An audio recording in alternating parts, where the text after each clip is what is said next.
They raised their glasses in celebration. Then my mother grabbed the microphone, smiling. "We adopted her." The room went silent. My sister burst out laughing. No wonder. I kept my smile steady, throat burning. Nobody knew that tonight I also had a microphone and a different truth to tell. They wanted to humiliate me in front of the entire family. I would return the favor with law, evidence, and their own confession. My name is Riley Hart, and I'd just flown in from Denver that afternoon. Rental car still smelling like airport parking lot cleaner as I pulled up to my parents' sprawling Scottsdale estate. The anniversary banner, Barbara and Neil Hart, 40 years of love, stretched across the circular driveway in gold foil letters that caught the setting Arizona sun. The garden lights were already glowing warm amber when I walked through the side gate, my heels clicking against the sandstone pathway.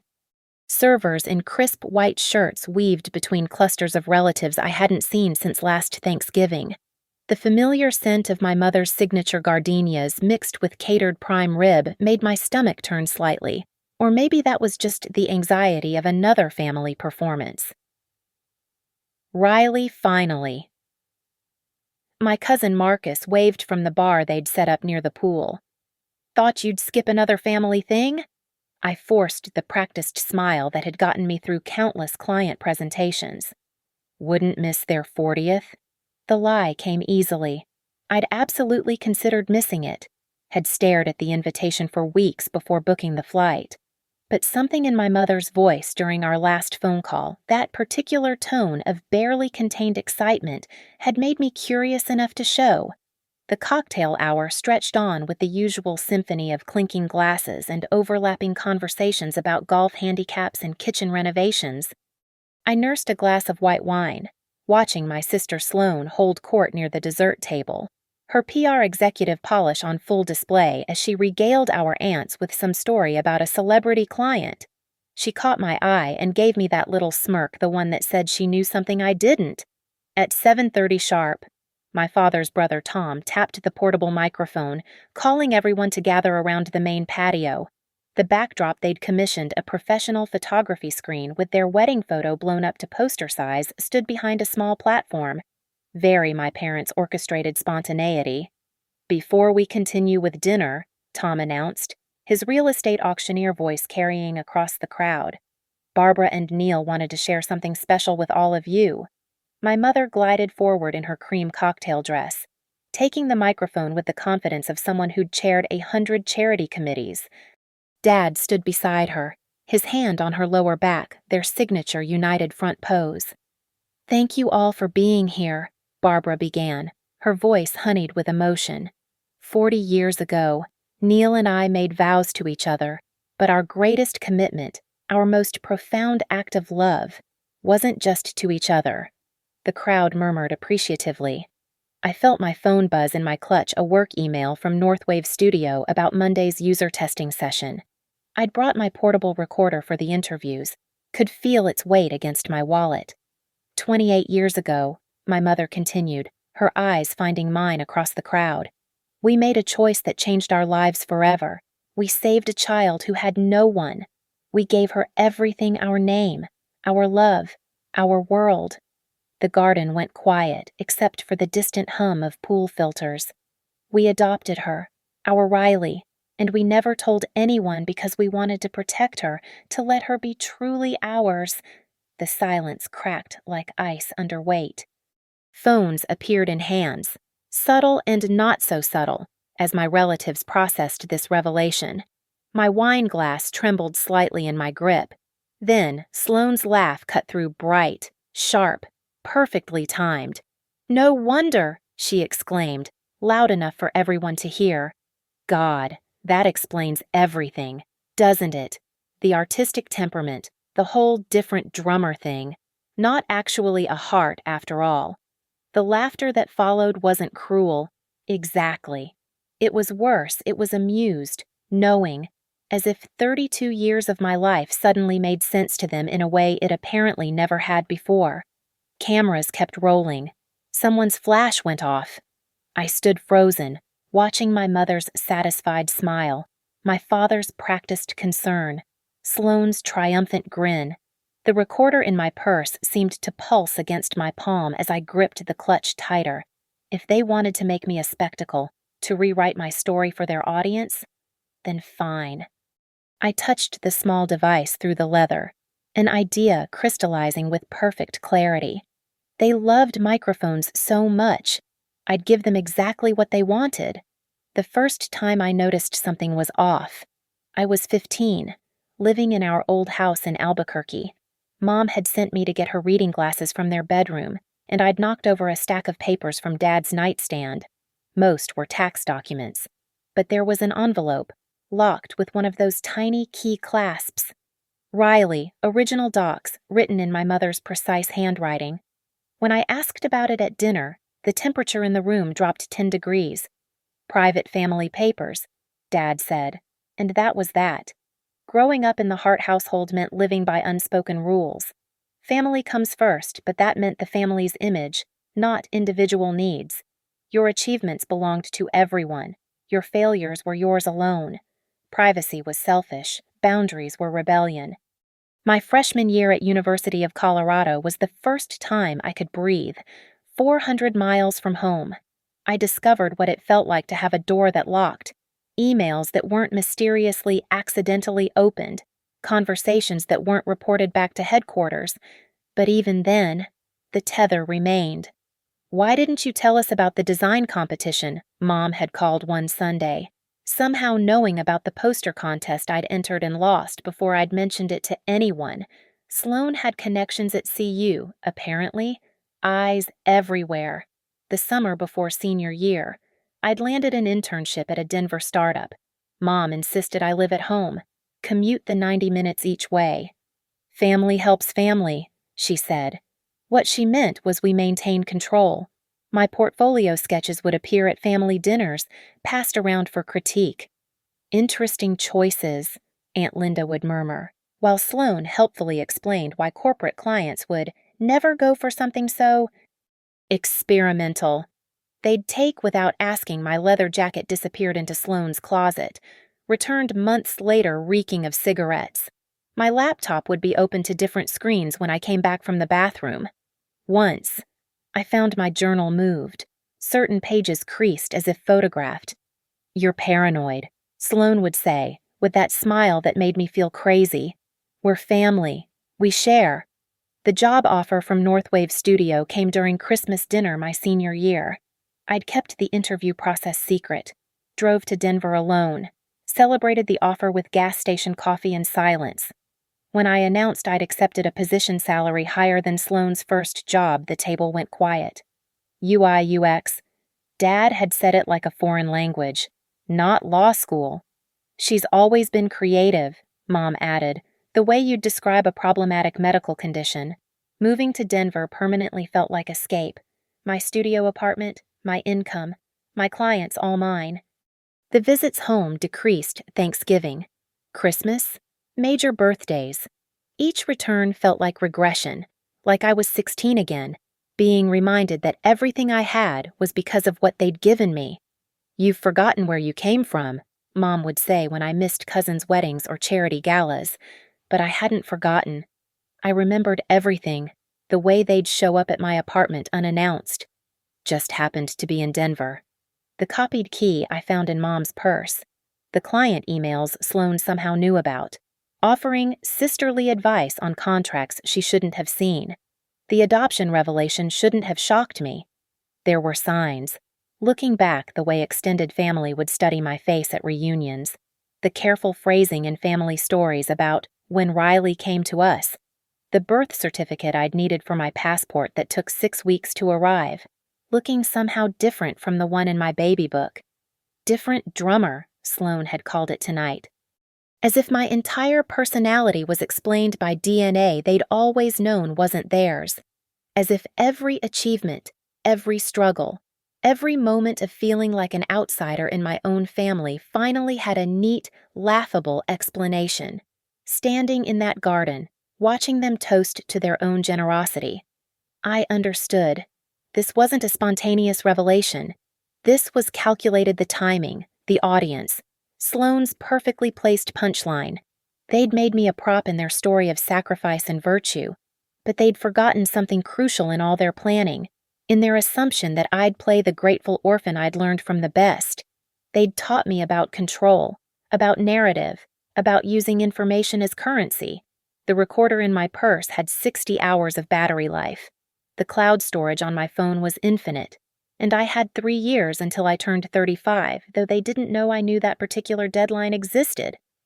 The morning after the announcement, I sat in my parents' pristine kitchen, watching Barbara butter her whole grain toast with surgical precision. The copper pans gleamed overhead, unused decorations in a space that rarely saw actual cooking. "We need to talk about last night," I said. "What about it?" She didn't look up. "I thought it went beautifully. Uncle Richard said it was the most touching thing he'd ever witnessed." "You humiliated me." Now she looked up, eyebrows arched in practiced surprise. "Humiliated Riley. We honored you. We finally told everyone how much we love you, how proud we are that we chose you. You ambushed me, and Sloane. Your sister was just surprised. You know how she processes emotion through humor. The gaslight was already lit, burning steady. I pulled out my phone, showing her the family group chat. 17 messages, 3 video clips of the announcement, laughing emojis under Sloane's "no wonder" comment. "I want the videos deleted." And an apology. Barbara set down her knife carefully, the way she did when shifting into her community mediator voice. "Riley, you're being dramatic. No one meant any harm. If anything, you should be grateful we protected you for so long. Do you know how hard it was, keeping this secret? The questions we fielded, the lies we had to tell. Lies you chose to tell, to protect you." She stood, moving to the coffee maker. "Imagine growing up knowing you weren't really ours. The psychological damage. We gave you a normal childhood." Normal. I laughed, short and sharp. Reading my diary was normal. Having Sloane report on my college friends, showing up at my apartment with copied keys. We were involved parents. Sue us for caring. Neil entered then, iPad in hand, glasses perched on his nose. "Morning, princess. Saw the videos made it to Facebook. Aunt Helen shared it 3 times. Dad, I'm asking you both to request everyone delete those videos." He looked at Barbara, that silent communication they'd perfected over 40 years. "Riley, it's just family sharing a beautiful moment. You're overthinking." "I'm setting a boundary." "Boundaries." Barbara said it like a foreign word. "Is that what your therapist tells you? To build walls between you and the people who sacrificed everything for you. I never asked you to. No child asks to be saved." Neil interrupted. "But we saved you anyway. From foster care, from poverty, from a mother who couldn't keep you." "You don't know anything about my birth mother." "We know enough," Barbara said. "We know she gave you up." "We didn't." Sloane appeared in the doorway. Workout clothes pristine, green juice in hand. "Family meeting without me rude?" She slid onto a bar stool, eyes bright with false concern. "Riley, I'm sorry if my reaction hurt you. I was just so shocked. But honestly, it makes so much sense now. Why you always felt like you didn't belong." I never said, "You didn't have to." It was obvious. The way you'd leave every family event early, how you'd rather spend holidays with friends. Classic attachment disorder, common in adoptees. "I'm a UI designer, not a psychological case study." "Of course you are, sweetie. And we're so proud of your little job." Barbara's smile could have frozen vodka. But family is about more than careers. It's about loyalty, gratitude, not making scenes when people are trying to celebrate. My phone buzzed. Another notification Cousin Marcus had tagged me in the video on Instagram. The comments were already flowing. "So sweet. Lucky girl. Your parents are angels. Take them down," I said again. "Or what?" Sloane examined her manicure. "You'll cut us off, please. You'll be back for Christmas. You always come back." "Maybe I won't." Barbara's laugh was tinkling crystal. "Where would you go? You think your birth family wants you after 32 years?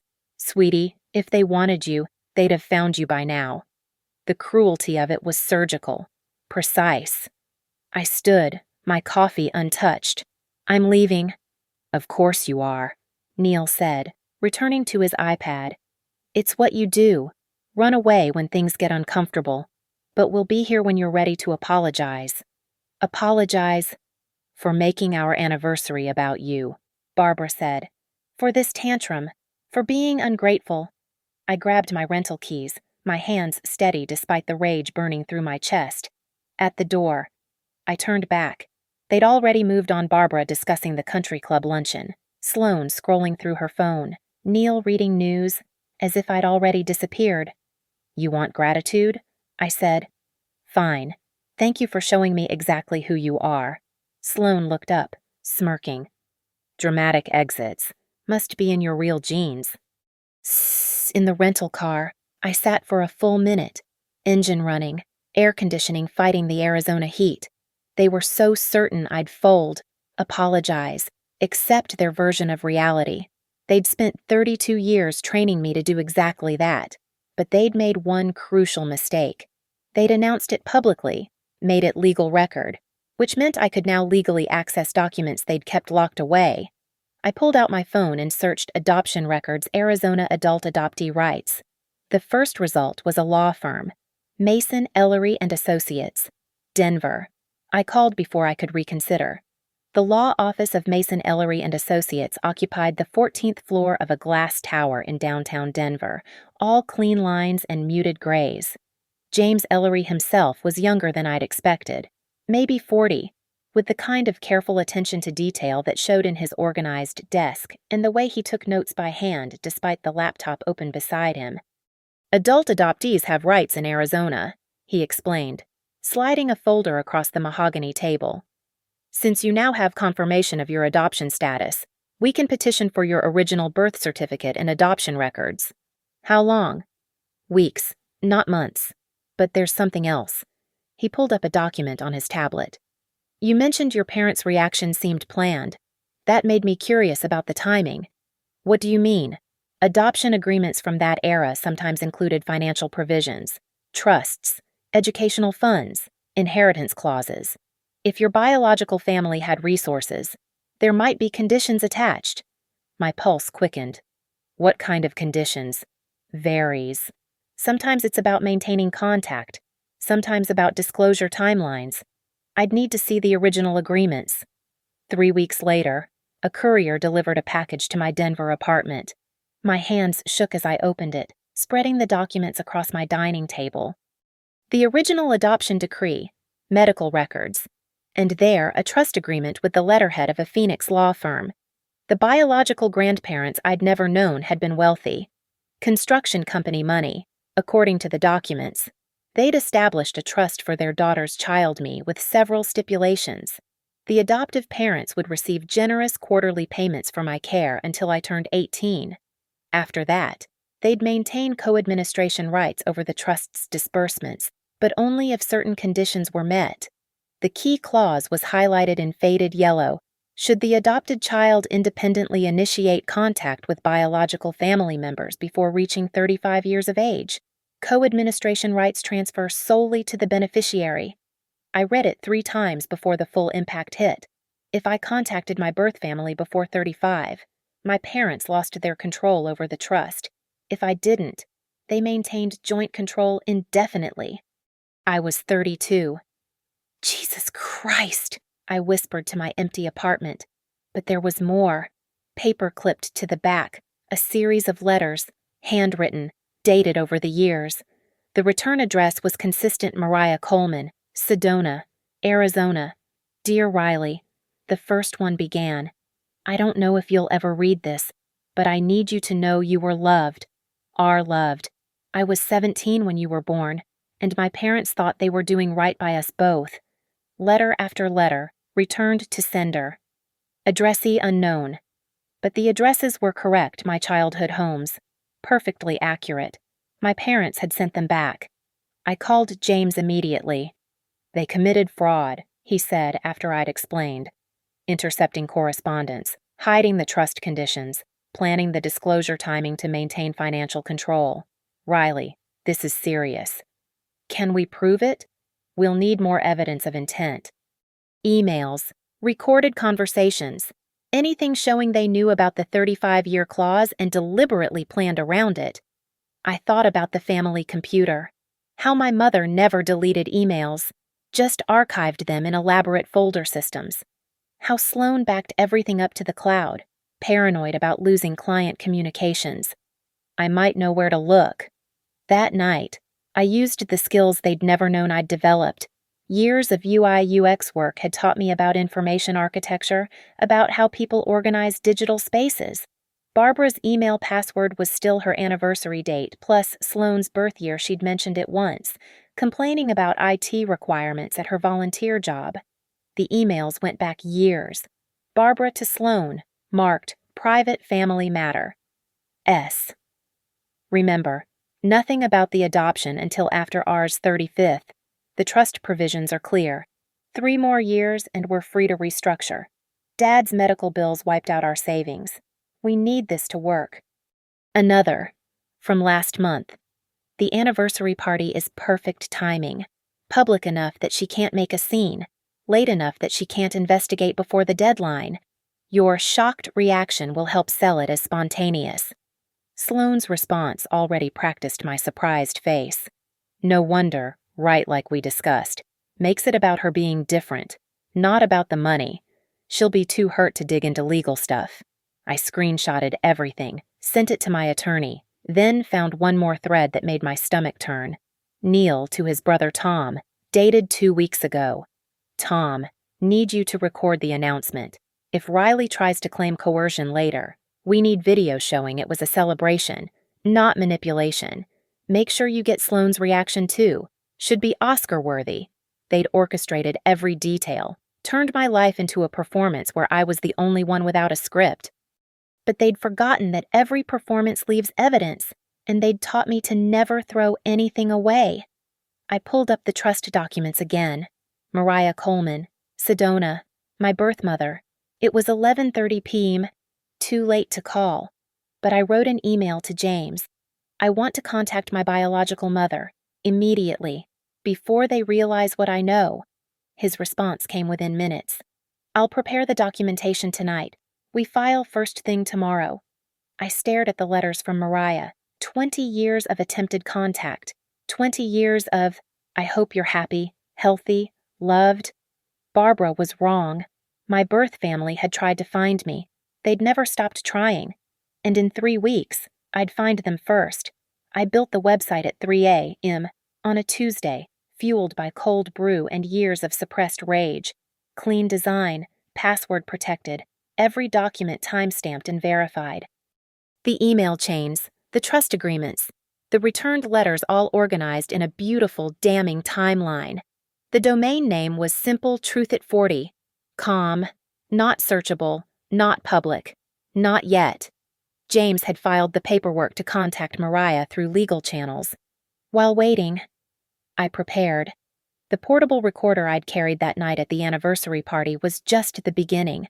I ordered professional equipment, a lavalier microphone that looked like a regular jewelry pin, a recording app that uploaded directly to cloud storage, timestamp software that would hold up in court. You're building a case, James said during our next meeting, reviewing my evidence folder. I'm building a stage, I corrected. They love an audience. I'm going to give them one. The response from Mariah came faster than expected. Not through lawyers, she called directly, her voice shaking. Riley, God, is it really you? We talked for 3 hours. She'd married at 25, had 2 more children, half-siblings I'd never known existed. She'd hired private investigators twice, both times hitting dead ends at sealed adoption records. Your grandparents left that trust because they felt guilty, she explained.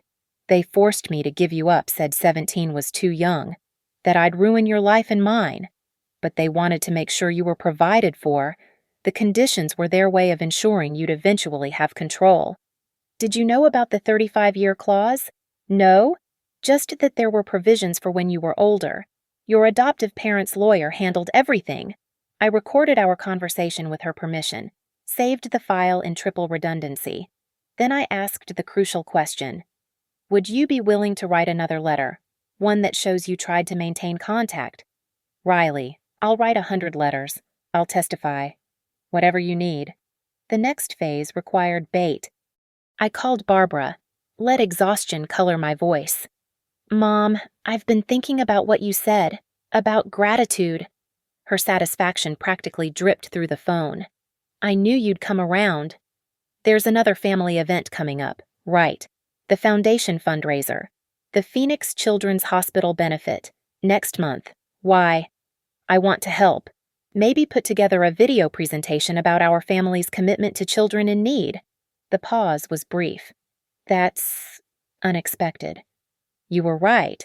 I've been selfish. Let me do this. I'm good at presentations. She bought it. Of course. The idea of me publicly supporting their narrative was too tempting to resist. We scheduled a family appreciation night the evening before the main fundraiser, smaller, family and close friends only, but still an audience of about 50.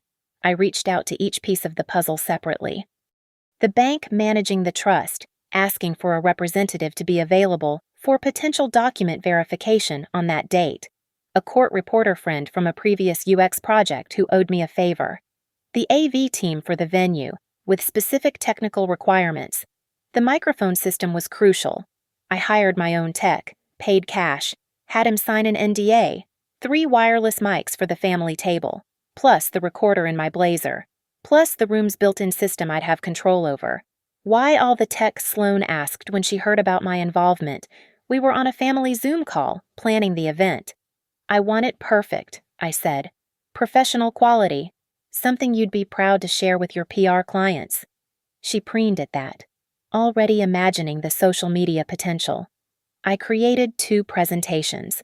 The first, the one I showed Barbara for approval, was exactly what she wanted: photos of family vacations, charity work, me at graduation in their arms. Soft music, warm filters, a love letter to their generosity. The second presentation sat encrypted on my laptop, backed up to 3 secure servers. James advised caution. Recording without consent is complex legally. Arizona is a one-party consent state, I interrupted. And I'm announcing at the beginning that the evening is being recorded for family archives. They'll agree on tape. And if they don't, then I have that on tape too. I contacted the Phoenix relatives individually, casual catch-ups that planted seeds. So, looking forward to the appreciation night, I've been working on something special about family truth and transparency. Let them wonder.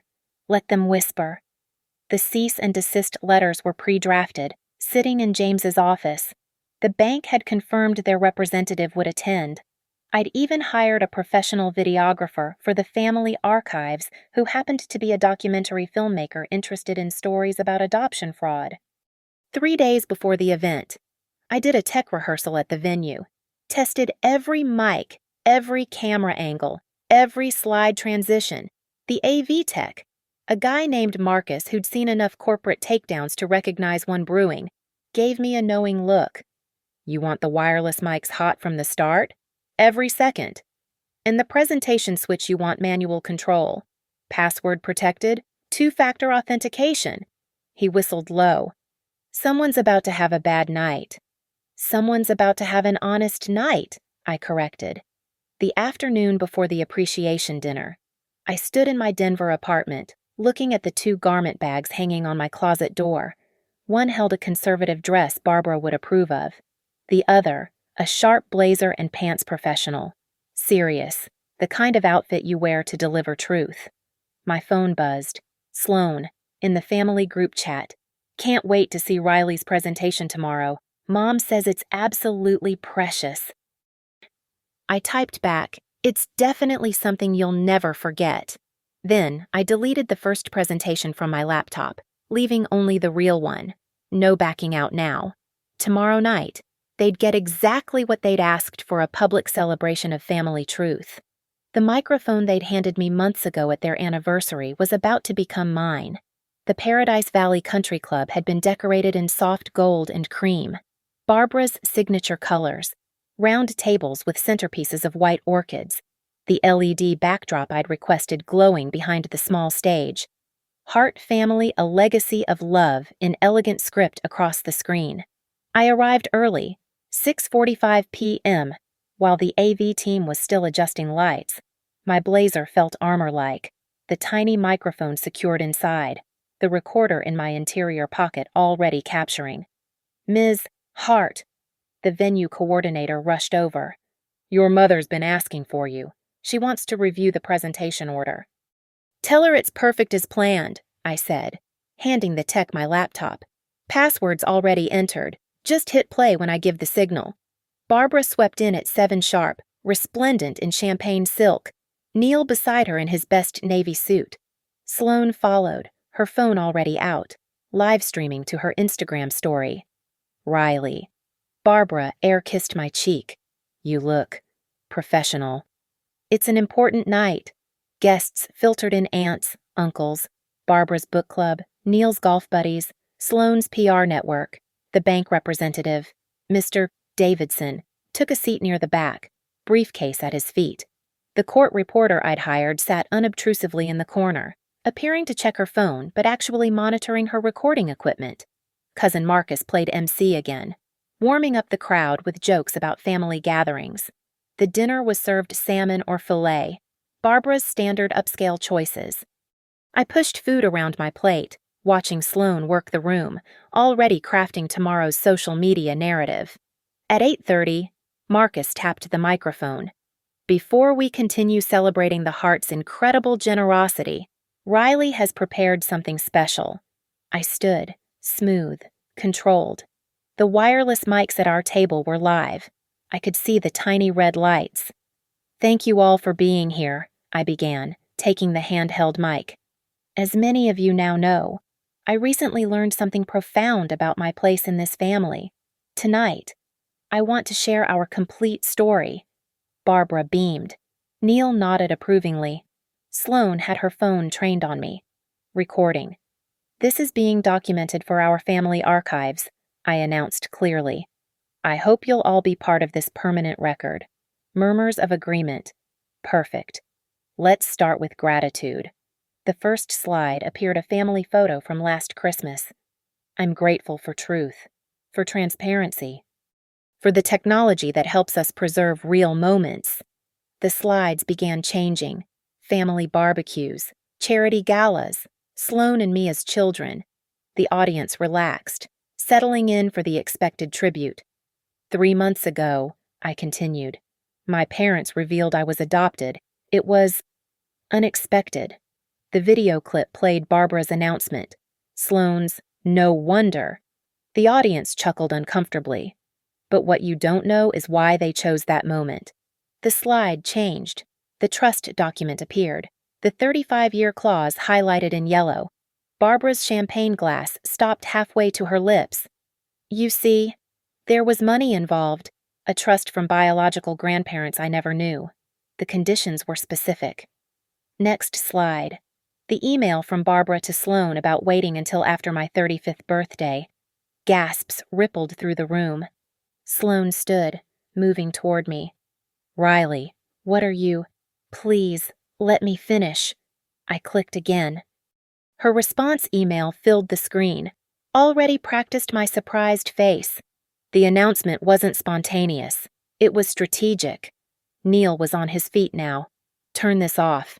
Now." "But wait," I said calmly. "There's more." The returned letters appeared, one after another.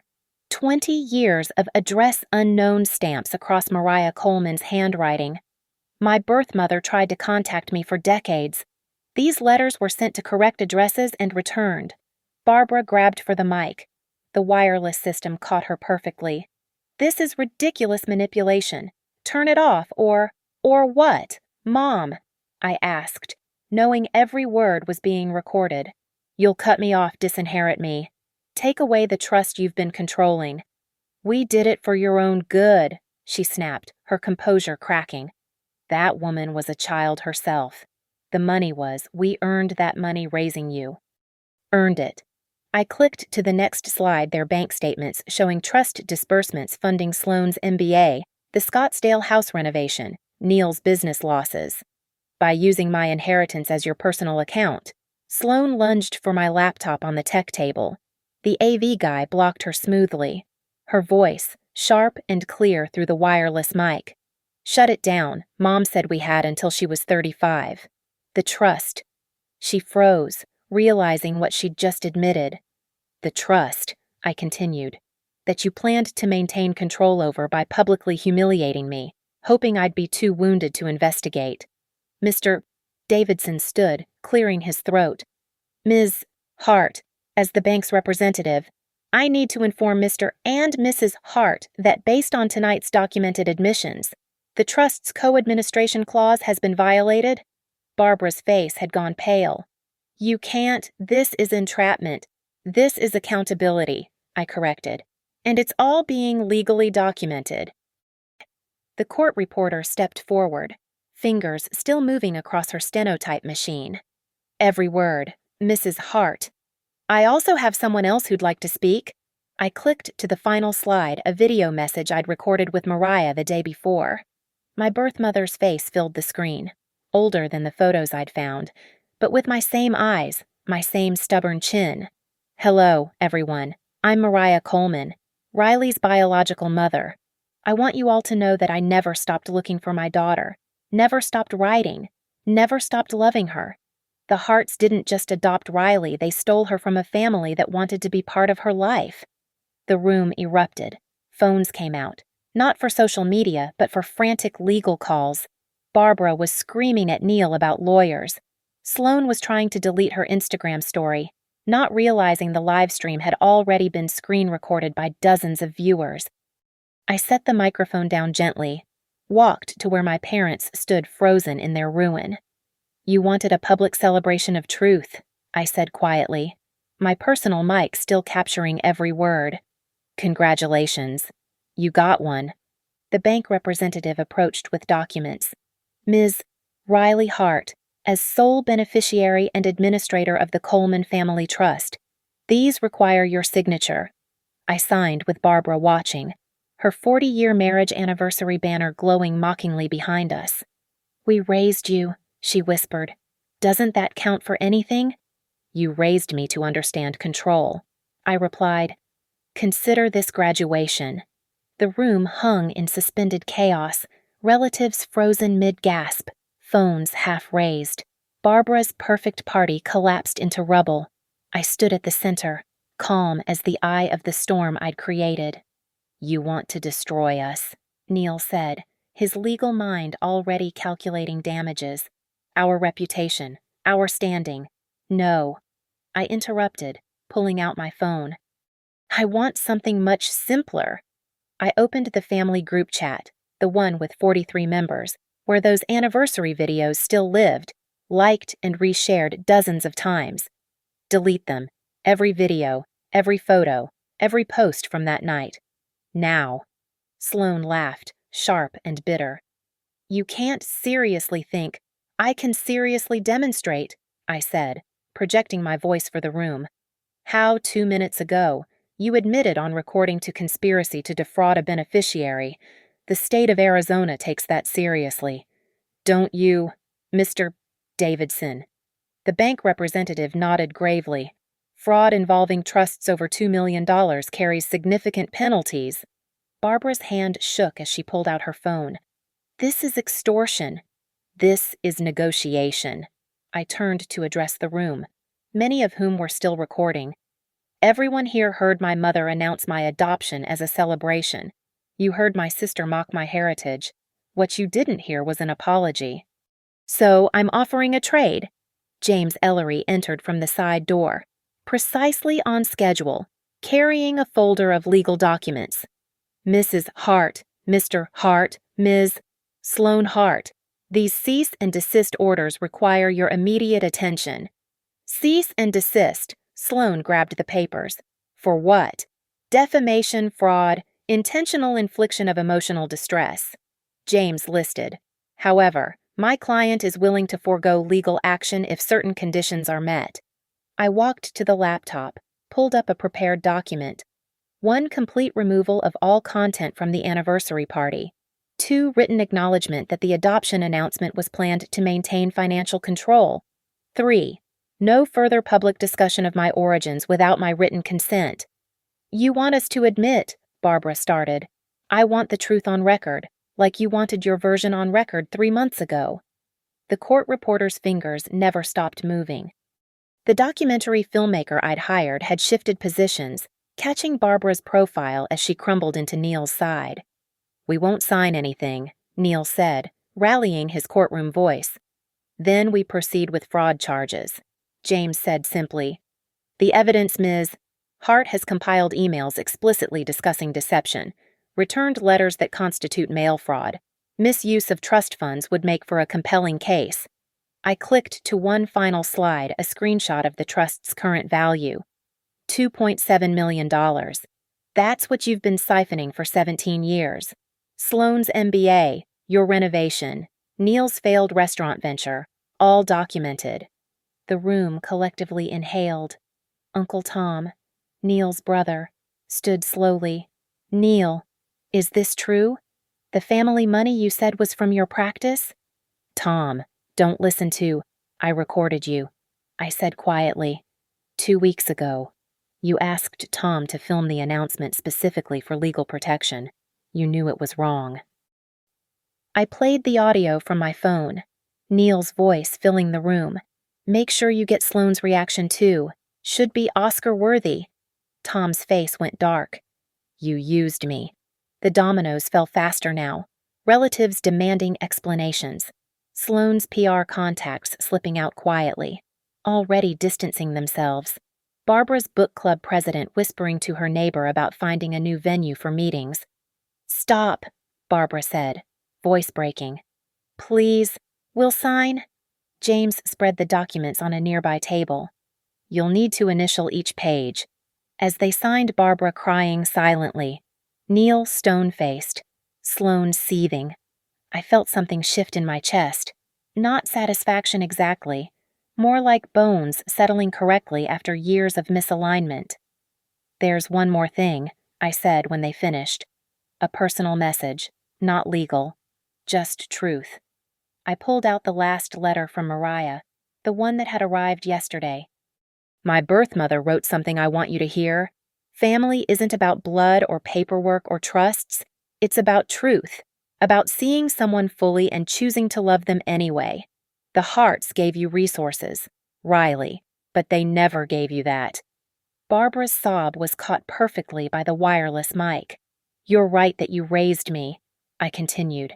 You taught me to document everything, to control narratives, to always have leverage, to never show weakness. I gathered my papers, my laptop, my recordings. You taught me to survive in a family where love was conditional and privacy was selfish. Congratulations. Your student graduated with honors. I turned to the room, the extended family still processing the wreckage. For everyone here, know this. I'm not the victim in this story. I'm not the orphan saved or the ungrateful child. I'm someone who learned that real family doesn't require surveillance, that love doesn't demand silence, and that truth, real truth, doesn't need a microphone to be heard. The cease and desist papers were signed, the bank documents transferred, the recordings secured. I nodded to James, to the court reporter, to Mr. Davidson. Mr. and Mrs. Hart, the bank representative said formally. You're no longer authorized signatories on any accounts related to the Coleman Trust. Your access will be revoked at 9 p.m. tomorrow. Riley, Barbara reached for me, mascara streaming. We're still your parents. We loved you. You loved controlling me, I corrected, stepping out of reach. There's a difference. I walked toward the exit, stopping at Sloane's chair.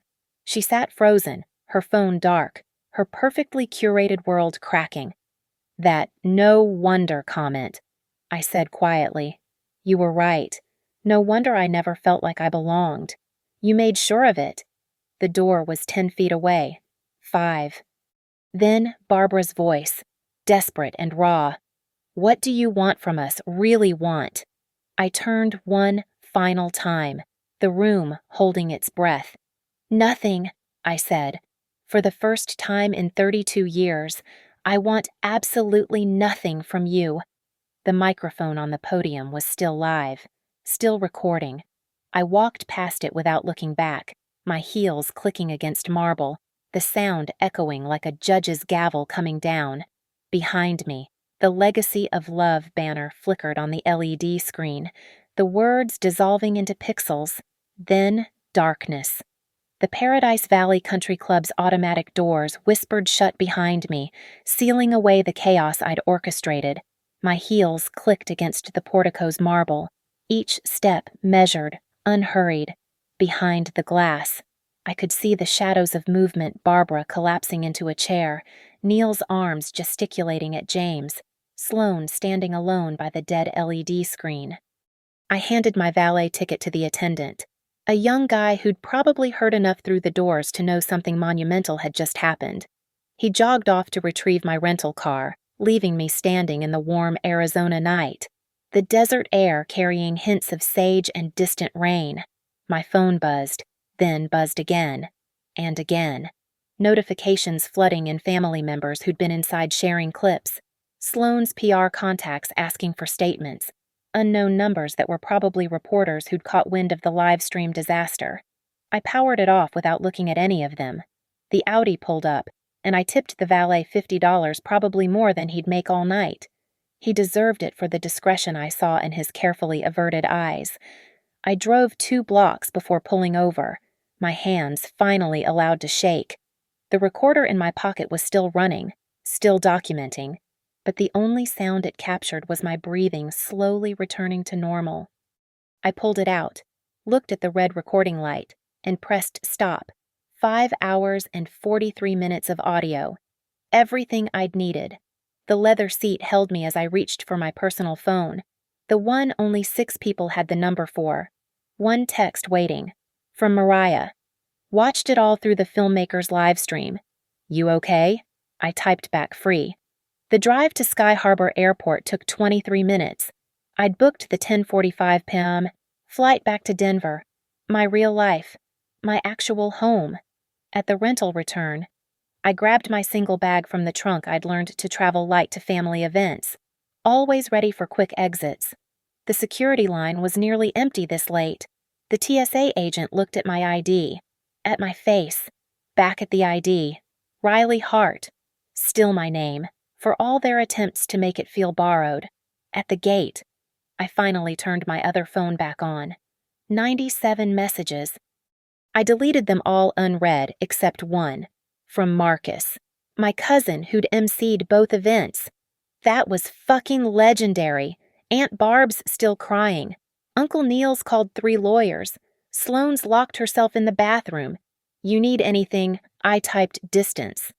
He sent back a thumbs up and a promise to send updates if anything important happened. Marcus had always been the one semi-decent relative, probably because he'd been adopted too, though his parents had told him from day one. The boarding announcement came over the speaker. Group A. Priority boarding for the people who'd planned ahead, who'd positioned themselves strategically. I smiled at the coincidence.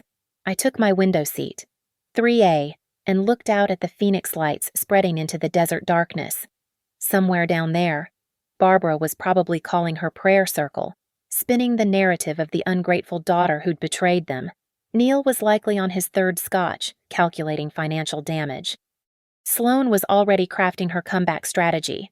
How to flip this for sympathy engagement on social media. Let them. They'd taught me that control was everything, that family meant surveillance, that love came with conditions and contracts. They'd been excellent teachers. The plane pushed back from the gate. The flight attendant ran through safety procedures exits here and here. Oxygen masks dropped down. Secure your own before helping others. That last bit had taken me 32 years to learn. My phone had one last message before I switched it to airplane mode. From James. My lawyer. Bank confirms transfer complete. Full control of trust established. All cease and desist orders delivered and signed. Clean victory. Riley. Clean. It hadn't felt clean. It had felt like surgery without anesthesia necessary. Brutal. Precise. But sometimes that's what it takes to remove something that's been poisoning you for decades. The engines roared to life. Phoenix fell away beneath us, the lights becoming patterns, then constellations, then nothing but a glow on the horizon. In my bag was the small recorder that had captured everything, the laptop with its encrypted files, the legal documents that made me officially, legally, financially free. I didn't open any of them. Instead, I pulled out the one thing I'd saved from tonight, not evidence, not weapons, just a photograph Mariah had sent. Her, at 17, in a hospital bed, holding a baby. Me. Her eyes were exhausted but fierce, protective even then. On the back, she'd written first photo, not the last. The flight attendant asked if I wanted anything to drink. Water, I told her. Just water. I'd had enough champagne and performance for a lifetime. 47 minutes until Denver. 47 minutes until I landed back in my real life, where my apartment had no keys but mine, where my design work was credited to my name, where friends knew me as Riley, who brought good wine to dinner parties and had strong opinions about font choices, not Riley, the adopted daughter, the charity case, the one who should be grateful. The pilot announced we were beginning our descent. The lights of Denver spread out below, organized and grid-like, nothing like Phoenix's sprawl. My phone would explode with messages when I turned it back on.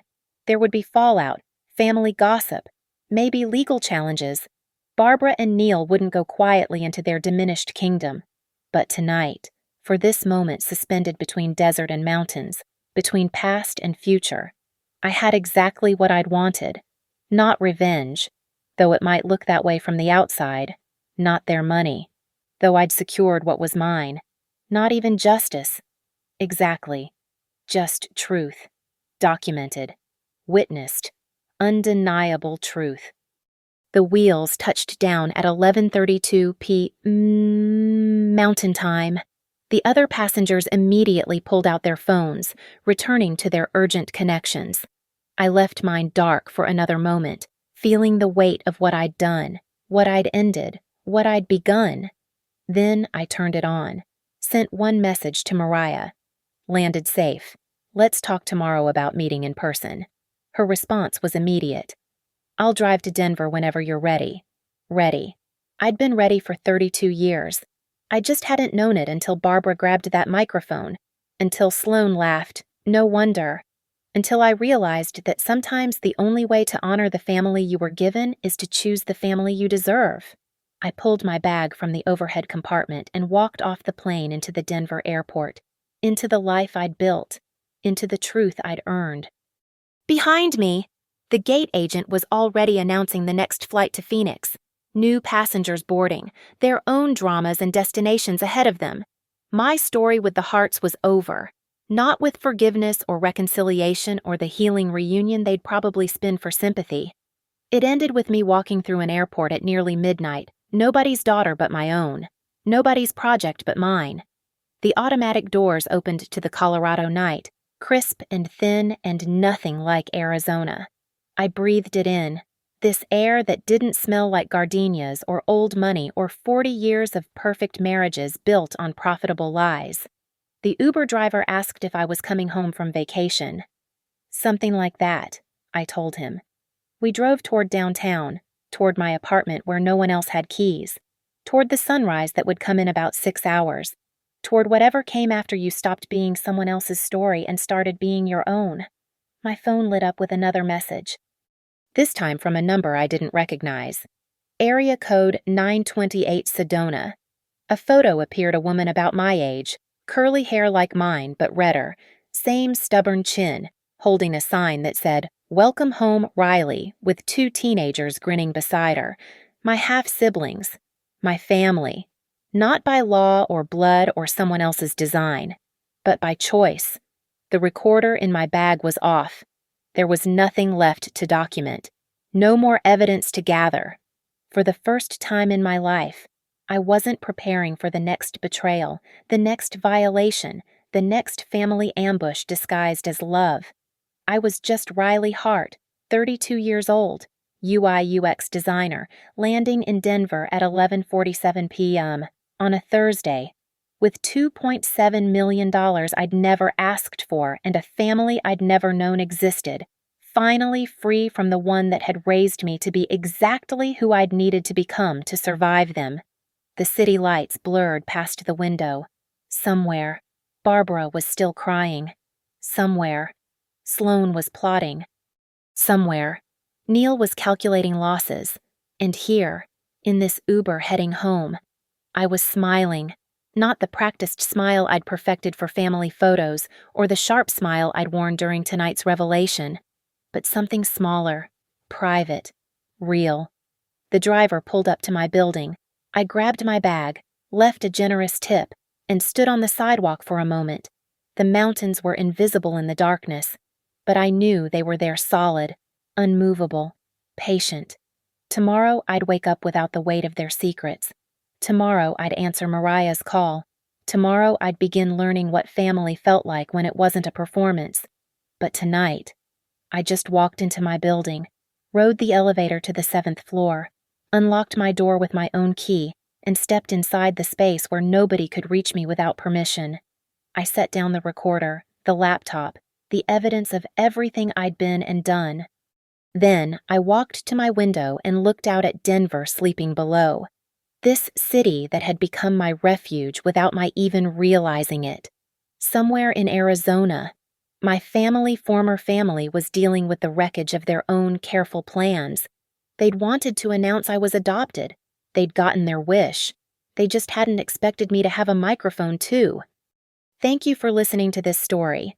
I'd love to know where you're tuning in from. Leave a comment below and let's connect. If this story resonated with you, please subscribe to the channel and share your thoughts. What would you have done in Riley's situation? Looking forward to reading your perspectives and experiences.